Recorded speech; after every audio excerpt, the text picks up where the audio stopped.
मित्रांनो, श्री स्वामी समर्थ. कसे आहात सगळे? छानच असाल अशी मी अपेक्षा करते. तुम्हाला व तुमच्या गोड परिवारास आजचा दिवस आनंदात जो ही स्वामींच्या चरणी प्रार्थना करते.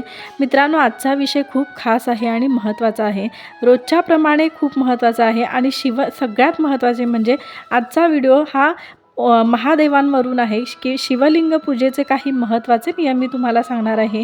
साहित्य, दिशा कोणती, शिवलिंग पूजेत चुकूनही कोणती आपल्याला कामे करायची नाहीत, कोणत्या चुका आपल्याला टाळणे आवश्यक आहे, घरात शिवपिंड कोणती असावी, शिवलिंग घरात स्थापन करण्यासाठी केवढे लहान असावे किंवा मोठे असावे, की शिवलिंगावर नाग नंदी असावे का नसावेत, किंवा कोणत्या वस्तू आपल्याला चुकूनही वाहायच्या नाहीत किंवा कोणत्या वस्तू शिवपिंडीवर वाहायच्या आहेत, शिवपिंडीवर जल कसे चढवायचे वाहायचे, कोणत्या दिशेला शिवपिंड ठेवायची, शिवपिंडीच्या जलधारा कोणत्या दिशेला हव्यात, पिंडीवर चढवलेल्या जलाचे काय करावे, पिंडीवर नागनंदी असावे की नसावे, ही सगळी माहिती मी तुम्हाला सांगणार आहे. त्यामुळे व्हिडिओ स्किप न करता संपूर्ण व्हिडिओ पूर्ण अगदी मनाने पहा. खूप महत्त्वाची मी माहिती सांगणार आहे मित्रांनो.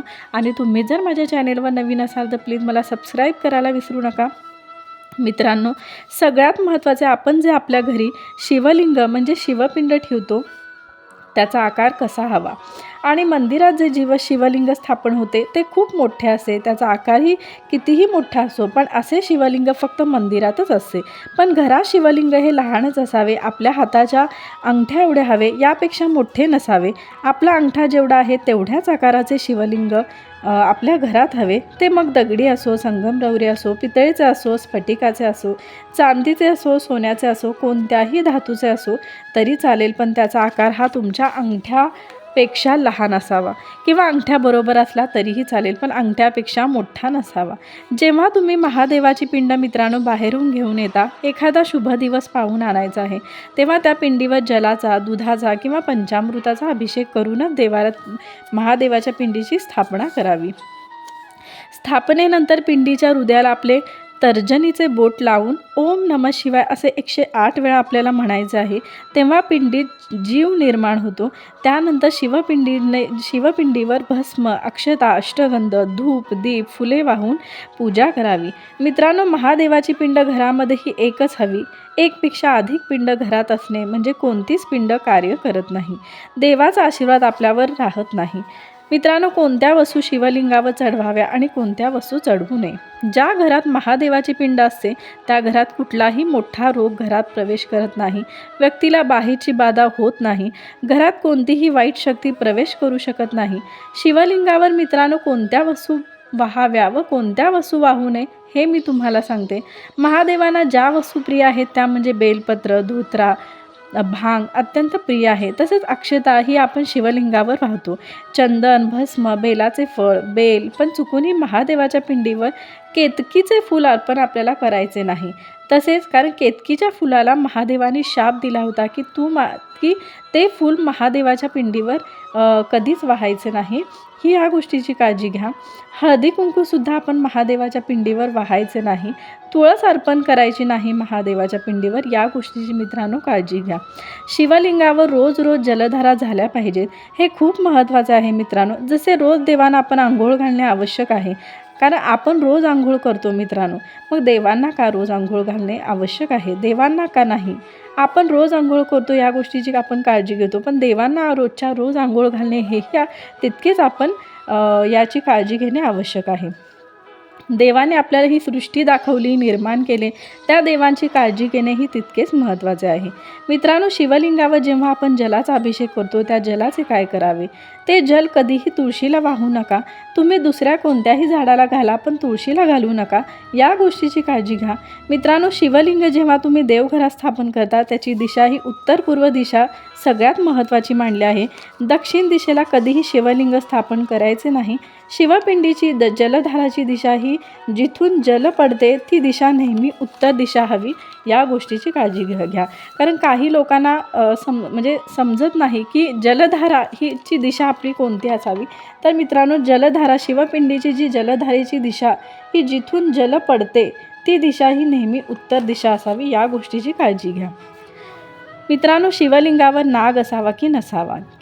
मित्रांनो, तुम्हाला जर घरात महादेवाची पिंड स्थापन करायची असेल तर ती नुसती पिंड हवी, त्यावर नाग नसावा. नंदी आणि नागाचे आणि नंदीचे स्थान हे मंदिरातच असते.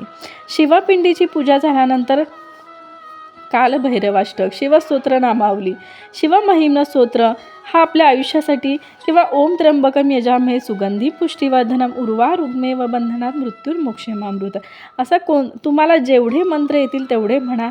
येत नसेल तर काही हरकत नाही. ओम नमः शिवाय असे तुम्ही 11 वेळा म्हणू शकता, 21 वेळा म्हणू शकता, किंवा 51 वेळा म्हणू शकता, किंवा 108 वेळासुद्धा म्हटले तरीही चालेल. तुमची जेवढी इच्छा असेल तेवढं तुम्ही त्यानुसार म्हणू शकता. हे आपल्या गृहस्थ जीवनासाठी हा मंत्र खूप महत्त्वाचे आहेत. यामुळे आपल्या घरात कोणतीही बाधा किंवा वाईट शक्ती येत नाही आणि त्याशिवाय आपल्या घरातले आनंदी राहतील, आपले मनही आनंदी राहते. असे शिवलिंग भक्ताची कुठलीही इच्छा असो हे पूर्ण करतात. फक्त मनोभावे पिंडीची पूजा अर्चा करा, निर्मळ अंतकरणाने पूजा करा, तुमची इच्छा महादेव पूर्ण करतातच. जल म्हणजे पाणी हे महादेवांना खूप प्रिय आहे. त्यामुळे महादेवांच्या पिंडीवर जलाचा अभिषेक करावा मित्रांनो, कारण जल हे महादेवांना खूप प्रिय आहे. ओम नमः शिवाय असे म्हणत महादेवाच्या पिंडीवर जलाचा अभिषेक करणे आवश्यक आहे. त्यामुळे आपला स्वभावही त्यानुसार शांत होतो. दर सोमवारी केशरचे दूध पिंडीवर वाहिल्यास तुमची सर्व मनोकामना दूर होते. महादेवांना पंचामृताचा अभिषेक केल्यास धनलाभ, प्रगती, आरोग्य, अडचणी, संकटे दूर निघून जातात. महादेवांच्या पिंडीवर चंदन लावल्यास आणि तेच बोट आपल्या कपाळावर लावावे. त्यामुळे तुमचे मन शांत होते, डोके थंड होते. तुमच्या जीवनात अनेक सकारात्मक बदल घडून येतात. तसेच समाजात मान सन्मान प्राप्त होतो. भांग शंकरांना खूप प्रिय आहे. शिवलिंगावर भांगेचे लेप किंवा भांगाची पाने वाहू शकता, भांगेने अभिषेक करू शकता. असे केल्यास आपल्या जीवनातील नकारात्मकता आणि वाईट काळ निघून जातो. अडचणी हळूहळू कमी होतात. महादेवांच्या पिंडीवर महादेवांना भस्म लावून मग आपण आपल्या कपाळावर भस्म लावायचा. यामुळे महादेवाच्या कृपेमुळे आपल्या घरात कोणतीही अशुभ शक्ती, वाईट शक्ती प्रवेश करत नाही. व्यक्तीला कोणत्याही प्रकारचा नजर दोष, बाहेरची बाधा, करणी बाधा यापासून संरक्षण होते. महादेवांचा आशीर्वाद आपल्याला प्राप्त होतो. मित्रांनो, शास्त्रानुसार सोमवारी भगवान महादेवांची पूजा केली जाते आणि या दिवशी उपवास केल्याने महादेव आणि माता पार्वती प्रसन्न होतात. उपवास म्हणजे आपल्याला निरंकार उपवास करायचा नाही. फळा आहार घेतला तरीही चालेल, दूध पिले तरीही चालेल आणि भक्तांची यामुळे इच्छा पूर्ण होते अशी मान्यता आहे. शेवटी आपल्या शरीराची काळजी घेणे हे आपल्या हातात आहे. शिवपूजेमध्ये दुधाचा जलाभिषेक केला जातो, पण सगळ्यात महत्त्वाचे चुकूनही तांब्याच्या भांड्यात दूध ओतल्याने जलाचा अभिषेक करू नका, कारण तांब्याच्या भांड्यात दूध ओतल्याने दुधाचे विष होते, दूध अर्पण करण्यायोग्य होत नाही. या गोष्टीची काळजी घ्या. मित्रांनो, महादेवांना अक्षता अर्पण केल्याने धनाची प्राप्ती होते. तसेच घरात अन्नधान्याची टंचाई कधीही भासत नाही व गहू अर्पण केल्याने अपत्य वृद्धी होते. मित्रांनो, पिंडीवर लाल व पांढऱ्या रुईचे फूल अर्पण केल्याने मोक्ष प्राप्त होतो. चमेलीचे फूल अर्पण केल्याने वाहन सुख प्राप्त होते. बेलाचे पान फूल अर्पण केल्यामुळे घरातील आजारपण, रोगराई दूर होते. तसेच सुंदर व सुशील पती किंवा पत्नी मिळते, जे विवाहयोग्य आहेत त्यांनाही. धोत्रा महादेवांना खूप प्रिय आहे. धोत्र्याचे फूल पिंडीवर वाहिल्याने महादेव सुयोग्य पुत्र प्रदान करतात, जो कुळाचा उद्धार करतो. महादेवाच्या मंदिरात नारळ अर्पण केल्याने, नारळ फोडू नये, नारळ अर्पण करायचं आहे. महादेवाच्या मंदिराला परिक्रमा घालू नये. महादेवांच्या मंदिराला किंवा पिंडीला संपूर्ण गोल प्रदक्षिणा घालत नाही, तर अर्धी प्रदक्षिणा घालतात व नमस्कार करतात. याचे कारण उत्तर दिशेला वरील सर्व भक्तांचे अदृश्य रूपाने उपस्थित असतात. तसेच उत्तर दिशेने महादेवाच्या पिंडीवर जलाभिषेक घातलेले पाणी तीर्थरूपाने वाहत असते. ते ओलांडून गेल्याचे पाप आपल्याला लागते. या गोष्टीची काळजी घेणे आवश्यक आहे. त्यामुळे महादेवांना अर्धी प्रदक्षिणा घालतात. महादेवांच्या पिंडीवर रुद्रसूक्त म्हणत जलाभिषेक केल्याने घरात सुख, शांती, समृद्धी नांदते. ज्यांना रुद्रसूक्त पठण करता येते ते काही हरकत नाही. ज्यांना येत नाही पण करायची इच्छा आहे, पिंडीवर अभिषेक रुद्रसूक्ताचा घालण्याची इच्छा आहे, त्यांनी यूट्यूबवर सर्च करून तुम्ही तो अभिषेक घातला तरी चालेल. गुरुचरित्रात असे म्हटले आहे मित्रांनो की नित्याच्या रुद्राभिषेकाने व्यक्तीला दीर्घायुष्य व्यक्ती होते आणि व्यक्तीचा अकाल मृत्यू होत नाही. सकाळी शिवदर्शनाने पापक्षालनातून मुक्त होते. शिवाला काळे तीळ वाहिल्यास धनप्राप्ती होते, व्याधीपासून आराम मिळतो. कपिला गाईचे पंचगव्य व गंगाजलासह पहाटे पूजन केल्यास 365 कपिला गाईचे ब्राह्मणांना दान दिल्याचे आपल्याला पुण्य मिळते. मित्रांनो, रोज शिवस्तुती केल्यास मनाचा मोह दूर होतो. गंधपुष्पासह एक श्रीफळ अर्पण केल्यास संपूर्ण पूजेचे फळ मिळते. शिवसहस्रनामासह तुपाचा अभिषेक केल्यास वंश विस्तार होतो. दही भाताचे लेपन शिवपिंडीस करून पूजन केल्यास आपल्या हातून कळत नकळत घडलेल्या पापातून आपल्याला मुक्ती मिळते. मित्रांनो, शिवपुराणात शिवभक्ताने शिवरात्री आणि महाशिवरात्रीला व्रत पाळावे आणि भगवान भोलेनाथाची भक्तिभावाने पूजा करावी असे शिवपुराणात सांगितले आहे. त्या एका दिवसात वर्षभर शिवाची पूजा केल्याचे फळ या भक्ताला मिळते. म्हणूनच शिवाच्या कृपेची इच्छा असलेल्या शिवभक्तांनी शिवरात्रीच्या दिवशी उपवास करावा आणि विशेषतः भगवान शंकरांची पूजा करावी. शिवपुराणात सांगण्यात आले आहे की भगवान शंकराची पूजा करताना काही गोष्टी लक्षात ठेवाव्यात. भगवान महादेवांना अभिषेक केल्याने मनुष्याची आत्मशुद्धी होते. शंकराला चंदनाचा टिळा लावण्याने पुण्य प्राप्त होते. नैवेद्य अर्पण केल्याने समाधान आणि दीर्घायुष्य वाढते. भगवान महादेवांना दिवा लावल्याने, दिवा ओवाळल्याने ज्ञान प्राप्त होते.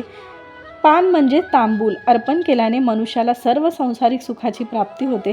शिवपुराणात मित्रांनो सांगितल्याप्रमाणे जो शिवभक्त पंचाक्षरी मंत्राचा म्हणजे ओम नमः शिवाय असे 5 कोटी वेळा म्हणतो किंवा तुम्ही अगदी म्हणाल 108 वेळा म्हटले तरीही चालेल, पण अगदी मनापासून म्हणा की जेणेकरून मनात फक्त महादेवांचाच विचार असेल तर अशा पद्धतीने म्हणले तरी चालेल. तो महादेवांचा सर्वात जवळचा होतो आणि त्याला शिवलोक स्थान मिळते. या मंत्राचा तुम्ही 1 कोटी 2 कोटी किंवा 4 कोटी जरी जप केला तर त्याला ब्रह्मा विष्णू महेश यांची कृपा प्राप्त होते. मित्रांनो, जेवढी आपण महादेवांची सेवा करू, पूजा करू, भक्ती करू तेवढे कमीच आहे. पण एवढे मात्र मी नक्की सांगेल, थोडीशी पूजा तुमच्याकडून कमी पडली तरी चालेल, पण तुमचा स्वभाव प्रामाणिकपणा की माणुसकी तुम्ही विसरू नका. ज्याला गरज आहे कशाचीही पैशाची असू दे किंवा एखादं चांगलं काहीतरी आपल्याकडून झालं पाहिजे किंवा तो खूप डिप्रेशनमध्ये गेला आहे, आपल्या 4 गोष्टी चांगल्या सांगण्यातून जर तो डिप्रेशनातून बाहेर येत असेल तर अशा गोष्टी तुम्ही मित्रमैत्रिणीला सांगा की जेणेकरून तो डिप्रेशनमधून बाहेर पडेल किंवा त्याच्या दुःख अडचणी असतील त्या आपल्या काहीतरी देण्याने किंवा पैशाच्या आर्थिक मदतीने जर कमी होत असेल तर थोडीफार मदत करणे किंवा कोणतीही गोष्ट आपल्याकडून जेवढी होईल तेवढी लोकांना मदत करा. हेही तितकेच पुण्याचे काम आहे, पूजेपेक्षा सुद्धा पुण्याचे काम आहे. आणि आपला स्वभाव शांत ठेवा. प्रामाणिकपणा हा कायम आपल्या स्वभावात ठेवला पाहिजे आणि कधीही आपला स्वभाव हा प्रेमळ असणे आवश्यक आहे. कधीही कोणाला अपमानास्पद बोलू नका. कोणाला वाईट वाटेल, कुणाचं मन दुखेल याचा कधी तुम्ही हा विचार करू नका. या गोष्टीचा असा विचार केला पाहिजे की आपल्याकडून कुणाचे मन दुखले नाही पाहिजे. राग आला असेल त्या व्यक्तीकडून तर थोडे तुम्ही शांत राहा, पण कोणाचंही मन दुखेल असं बोलू नका. कारण आपण जसे वागेल तसे आपल्याला देव फळ देत असतो.